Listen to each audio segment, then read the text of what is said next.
नमस्कार दोस्तों, स्वागत है आपका आपके YouTube चैनल करें स्टडी आईक्यू में। आज हम 19 अगस्त 2020 के नेशनल करंट अफेयर करेंगे और आज के करंट अफेयर की पीडीएफ वीडियो के नीचे डिस्क्रिप्शन में मिलेगी। महाराज का पहला प्रश्न है, हाल ही में भारत सरकार ने किसको सीमा सुरक्षा बल का नया महानिदेशक नियुक्त किया है? प्रश्न राकेश अस्थाना को, महेश शर्मा को, सुरेंद्र कुमार को, उपयुक्त सभी। इसका सही आंसर है राकेश अस्थाना को। भारत सरकार ने राकेश अस्थाना को सीमा सुरक्षा बल का नया महानिदेशक नियुक्त किया है। वर्तमान में इंडो तिब्बत बॉर्डर पुलिस के प्रमुख एस देसवाल इस साल मार्च से बीएसएफ का अतिरिक्त प्रभार संभाल रहे थे। अस्थाना वर्तमान में नारकोटिक्स कंट्रोल ब्यूरो का अतिरिक्त प्रभार संभालने के साथ साथ Bureau of Civil Aviation Security की कमान संभाले हुए हैं, जो पाकिस्तान के साथ लगने वाली लगभग 2280 किलोमीटर लंबी सीमा पर तैनात सीमा सुरक्षा बल के पूर्णकालिक प्रमुख के रूप में प्रभार ग्रहण करेंगे। अन्य नियुक्तियां, मंत्रिमंडल की नियुक्त समिति द्वारा 1986 बैच के आईपीएस अधिकारी वीएसके कुमुदी, जो वर्तमान में बीपीआरडी के महानिदेशक हैं, इसको गृह मंत्रालय में विशेष सचिव के रूप में नियुक्त किया गया है। इसके अतिरिक्त 1986 बैच के एक अन्य आईपीएस अधिकारी जावेद अख्तर को फायर सर्विसेज, सिविल डिफेंस और होमगार्ड का महानिदेशक नियुक्त किया गया है। बीएसएफ की स्थापना 1 दिसंबर 1965 को की गई। इसका मुख्यालय है नई दिल्ली में। हमारा अगला प्रश्न है, हाल ही में किस देश की अध्यक्षता में BRICS anti drug working group की चौथी बैठक हुई है? प्रश्न है रूस, बेल्जियम, कनाडा, इनमें से कोई नहीं। इसका सही आंसर है रूस। रूस की अध्यक्षता में BRICS anti drug working group की चौथी बैठक हुई, जिस सत्र को वीडियो कॉन्फ्रेंस में आयोजित किया गया था। उसमें ब्राजील, रूस, चीन, दक्षिण अफ्रीका और भारत के प्रतिनिधियों की भागीदारी थी। नारकोटिक्स कंट्रोल ब्यूरो के महानिदेशक राकेश अस्थाना ने बैठक में भाग लेने वाले भारतीय प्रतिनिधिमंडल का नेतृत्व किया। बैठक के दौरान चर्चा की गई बातें इस प्रकार हैं, ब्रिक्स राज्यों में दवा की स्थिति का आउटलुक, अंतर्राष्ट्रीय और साथ ही मादक पदार्थों और नशीले पदार्थों में अवैध तस्करी के क्षेत्रीय रुझान। सदस्य राज्यों यानी ब्राजील, रूस, चीन, दक्षिण अफ्रीका और भारत के बीच रियल टाइम डेटा शेयरिंग, समुद्री मार्गों के माध्यम से मादक पदार्थों की तस्करी के बढ़ते मामलों को प्रतिबंधित करने की आवश्यकता है। ड्रग तस्करी के लिए अन्य उन्नत तकनीक सहित डार्क नेट का दुरुपयोग। हमारा अगला प्रश्न है, हाल ही में किस मंत्रालय द्वारा आयुष फॉर इम्यूनिटी नामक अभियान शुरू किया गया? प्रश्न है खेल मंत्रालय, आयुष मंत्रालय, वित्त मंत्रालय, उपयोग सभी। इसका सही आंसर है आयुष मंत्रालय। आयुष मंत्रालय द्वारा आयुष फॉर इम्यूनिटी नामक एक अभियान शुरू किया गया है। इस अभियान को एक वेबिनार के दौरान शुरू किया गया था, जिसमें 50,000 से अधिक लोगों ने हिस्सा लिया था। आयुष मंत्रालय द्वारा वेबिनार को अपने नए डिजिटल संचार platform Ayush virtual convention centre पर स्ट्रीम किया गया था।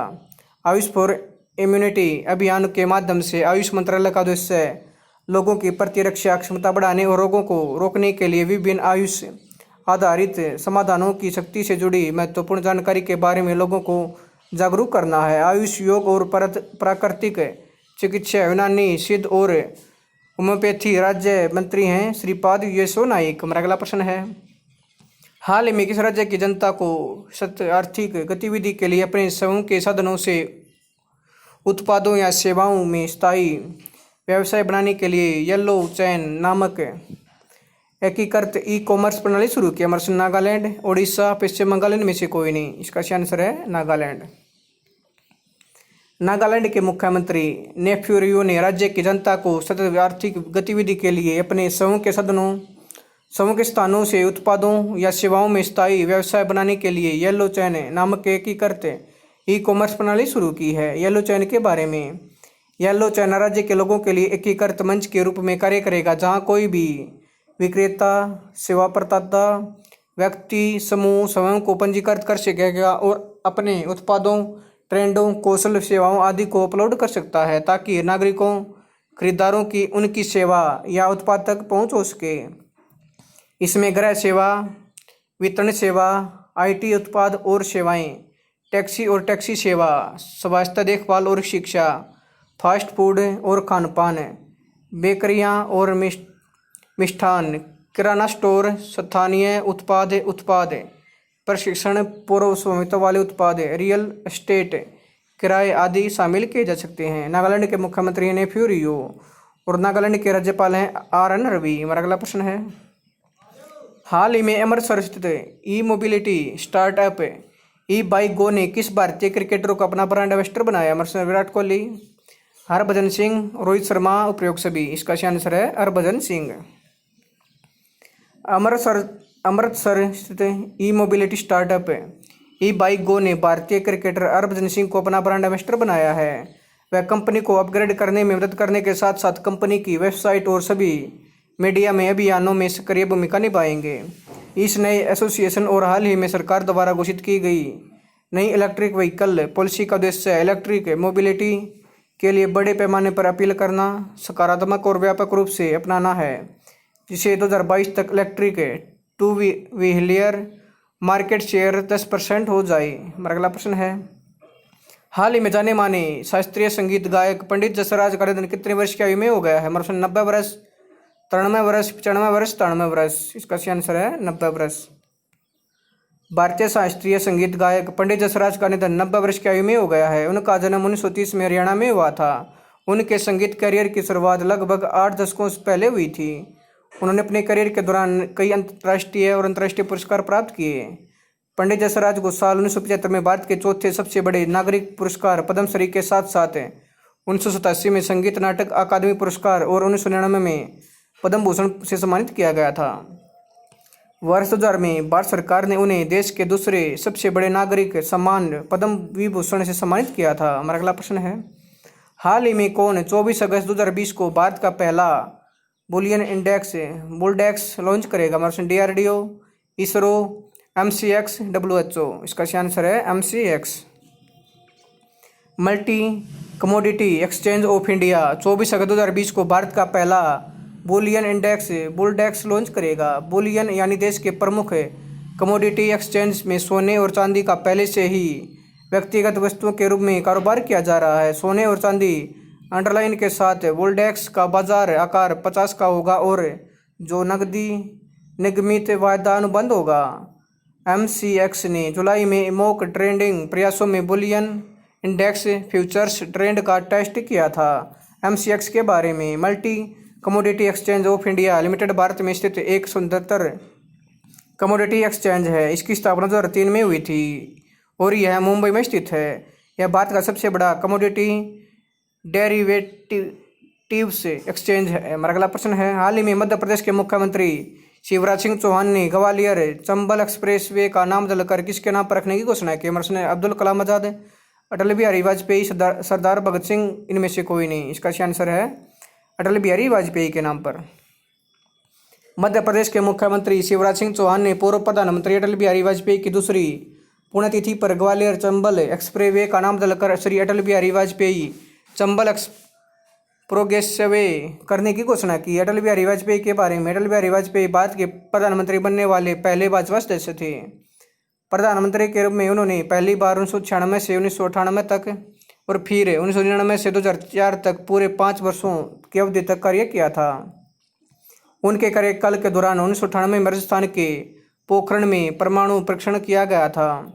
अटल बिहारी वाजपेयी के सम्मान में हर साल 25 दिसंबर को सुशासन दिवस के रूप में मनाया जाता है। ग्वालियर चंबल एक्सप्रेसवे के बारे में, ग्वालियर चंबल एक्सप्रेसवे 6 लेन का एक्सप्रेसवे है जो मध्य प्रदेश और राजस्थान को चंबल क्षेत्र के बीहड़ों से जोड़ता है। एक्सप्रेसवे शिवपुरी, भिंड, मुरैना से कोटा होते हुए चंबल नदी के साथ साथ होकर जाएगा। मध्य प्रदेश के मुख्यमंत्री शिवराज सिंह चौहान, राज्यपाल आनंदीबेन पटेल। हमारा अगला प्रश्न है, हाल ही में किस मंत्रालय के द्वारा जनजातीय स्वास्थ्य और पोषण पोर्टल स्वास्थ्य और पोषण पर न्यूज़लेटर उल्लेख लॉन्च किया गया? हमारे जनजातीय मामलों के मंत्रालय द्वारा, वित्त मंत्रालय द्वारा, खेल मंत्रालय द्वारा, इनमें से कोई नहीं।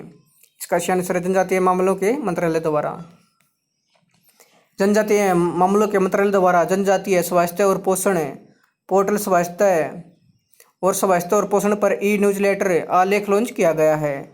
इसके अलावा मंत्रालय ने राष्ट्रीय प्रवासी पोर्टल और राष्ट्रीय जनजातीय फेलोशिप पोर्टल शुरू करने की भी घोषणा की है। जनजातीय स्वास्थ्य और पोषण के ई पोर्टल पर भारत की जनजातीय आबादी के स्वास्थ्य और पोषण संबंधी जानकारी को एक ही मंच पर एकीकृत किया जाएगा। जनजातीय मामलों के मंत्रालय द्वारा स्वास्थ्य और पोषण के लिए उत्कृष्ट प्रबंधन केंद्र के रूप में पिरामल स्वास्थ्य को मान्यता दी गई है। अलेखा स्वास्थ्य और पोषण पर जारी किया जाने वाले एक त्रैमासिक ई न्यूज़लेटर है। केंद्रीय जनजातीय कार्य मंत्री हैं अर्जुन मुंडा, जनजातीय कार्य राज्य मंत्री हैं रेणुका सिंह सुरुता। हमारा अगला प्रश्न है, हाल ही में लिखी गई पुस्तक फुल स्पेक्ट्रम इंडियाज वार्स 1972 से 2020 के लेखक कौन है? हमारा प्रश्न है शशांक मनोहर, शक्तिकांत दास, अर्जुन सुब्रमण्यम, इनमें से कोई नहीं। इसका सही आंसर है अर्जुन सुब्रमण्यम।